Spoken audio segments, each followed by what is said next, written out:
ang tinatawag dito na direct referral. Okay? Ano ba yung direct referral? Yung direct referral po, simple, kapag ikaw ay nag-i-invite, kung sila ay pumasok na at bumili na sila ng package, meron daw po kayong direct referral. So ano po yan? Ito po yung kanina na basic account. Meron pong direct referral na tinatawag. Direct referral. Na kung saan, bibigyan ka daw ng company ng 25% to 45%.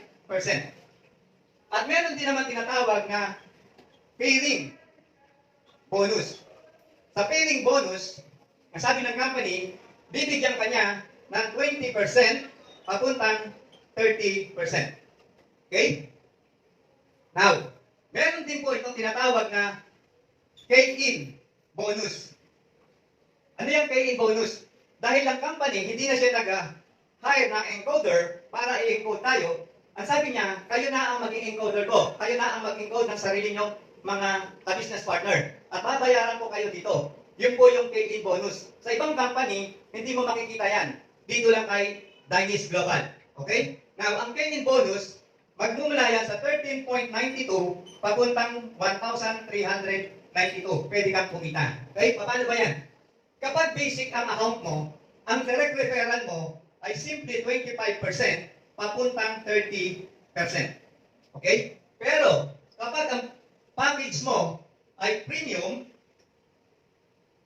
yung direct referral mo is 30% to 35%. Kapag elite ang package mo, ang direct referral mo is 35% to 40%. At kapag platinum ang package mo, ang direct referral mo is 40% papuntang 45%. Paano naman yung pairing bonus? Ang pairing bonus mo, kapag ikaw ay naka-basic, 20% ka doon sa point value ng patalisan. Okay? At ang premium, you are 25%. At ang elite, 30%. Sa platinum, 30% ka rin. Okay? Now, punta naman tayo dito sa key-in bonus. Paano ba yan? Sa key-in bonus, kung naka-basic ka, ang una mong makikita o kada encode mo, 13.92. Okay? Kapag naka-premium ka, ang key-in bonus mo, 27.84. Kapag naka-elite ka, 41.76. At kapag naka-platinum ka, 69.6. Paano yung key-in bonus na yan? Ganito po yan.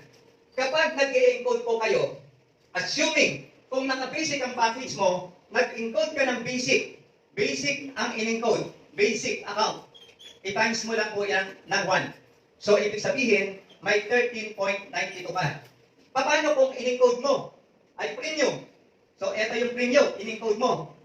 Na kung saan, ikaw ay basic account. Ita-times mo lang po ito ng 3. Kasi ang premium, times 3 po yan. So, 3 times 12.92, lalabas 41.76. Paano naman kapag ang in-encode mo ay elite? Ang elite po, 12 times 12. Kaya 13.92 times 12. Lalabas dyan, meron kang 167.4.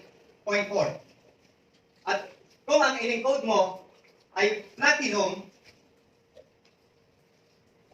meron kang 278.4 times 20 naman yan. Ibig sabihin, 13.92 times 20, that is 278.4.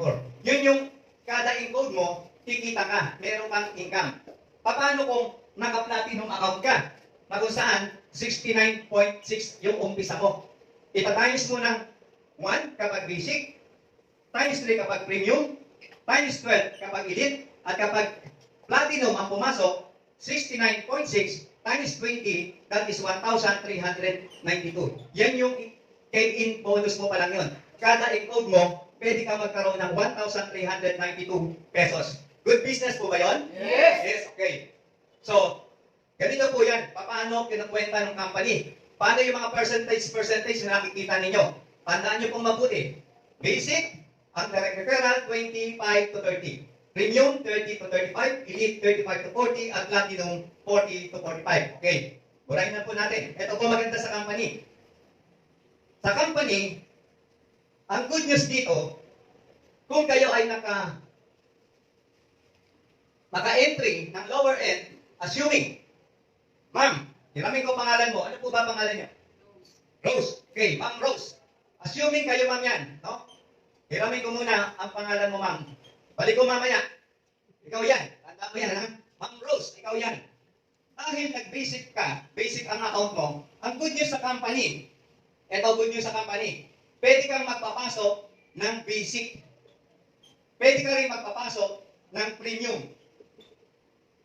Pwede ka rin magpapasok ng elite. At pwede kang magpapasok ng platinum. Sa ibang company, kapag low end entry ka, hanggang low end ka lang. Doon ka lang. Sa atin, kahit naka-low end entry ka, ng 3,500 entry mo, pwede mong papasukin yung high-end entry. So, paano ba kinocompute ng company? Ito po yung formula. Percentage times point value equals dollar. At $1 is equivalent to 58 pesos. Yan po yung formula natin. Constant po ito. Kahit bumaba ang dollar sa market, constant tayo na 58 tayo. 58 pesos per dollar. Maliwanag po ba yun? Yes. Okay. Now, paano kinocompute? Ito na yan.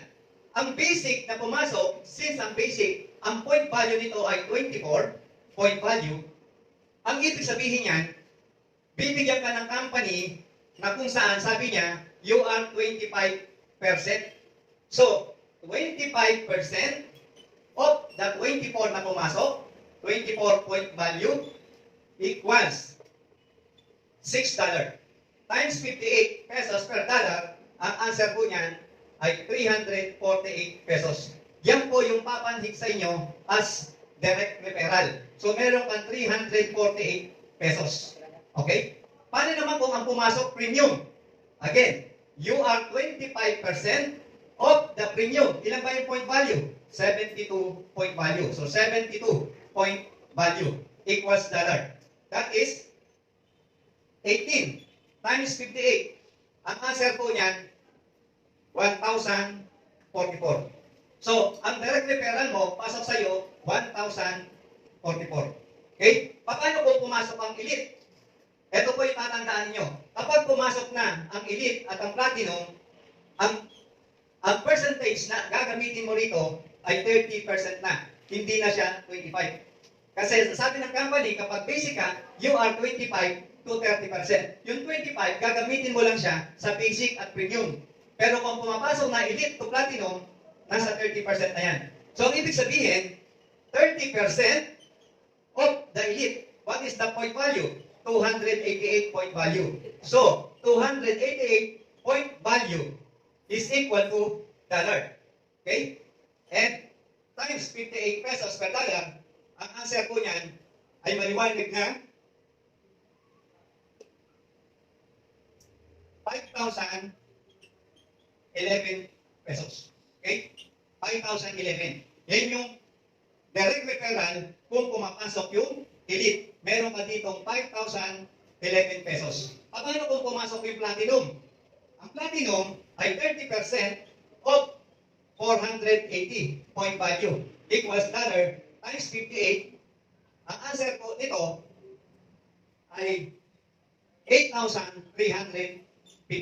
So, iyon po yung direct referral po ninyo. 8,352. Paliwanag po ba yun? Yes. Yan yung direct referral kung naka-basic po kayo. Paano kung naka-platinum ka? Ang computation po ng platinum, simple, ito po yan. Nagbabago po itong percentage. Ang pumapasok po dyan ay 40% to 45%. Kaya ang mangyayari, yung dating 348, hindi na 348 po yan. Kasi yung percentage mo ay 40% na. Na kung saan, hindi na $6. Yung dating 348 mo, magiging 556 na yan. Yung dating kikita ka ng 1,044 pag pumasok ang premium, hindi na yan 1,044. That is 1,670 pesos na po yan. At kapag pumasok naman yung elite, hindi ka na 30%. 45% ka na. Okay? Times, again, 288 kapag elite. Hindi na 5,000 yan. That is 7,000 na yan. 7,516. At kung pumasok ang platinum, again, 45% ka na dyan. So, hindi ka na 8,000. Papasok na dyan yung 12,528. Ano po ba gusto nyo? Kumita ng 8,000 o 12,000? 12,000. So, ibig po sabihin, dapat as soon as possible, mag-platinum account po kayo. Kasi, mas malaki yung percentage na pwede nyong makuha. The same effort, pero iba ang resulta. Okay? 8,000 against 12,000. 348 sa 556. Maliwanag po ba yun? Yes. Okay. Now,